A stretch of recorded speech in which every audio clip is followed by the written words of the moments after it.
Actually இவனுடைய பேர் original பேர் வந்து பார்த்தீங்கன்னா எல்லாரும் கூப்பிட்றாங்க பாடிநல்லூரில் இப்போ கூட நீங்கள் போய் கேட்டிங்கன்னா யாருன்னா பாயாச இப்ராஹிமன் தான் சொல்லுவாங்க.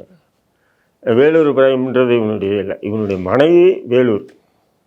அதனால் இவர் வேலூர் இப்ராஹிம்னு மாற்றிக்கிட்டார். புரியுதுங்களா? இதுதான் அவனுடைய ஷார்ட் அண்ட் ஸ்வீட்டு. முதல் மனைவி. 2வது மனைவி அதேமாரி வந்து என்ன பண்ணிட்டான், அப்போது டிஎன்டிஜியில் இருந்தான். அப்புறம் ஐஎன்டிஜி பாக்கர்ன்ற ஒரு அமைப்பு அதில் போய் சேர்ந்தாப்புல. அதுக்கப்புறம் கொஞ்ச நாள் வந்து என்னுடைய அமைப்பிலே இருந்தாப்புல. என் கூடவே சுற்றிக்கிட்டு எங்கள் மீட்டிங்கில் ஐஎன்எல்லே இருந்தாப்புல. அதன் பிறகு ஏகத்துவ ஜமாத்துன்னு சொல்லி ஆரம்பித்தான்.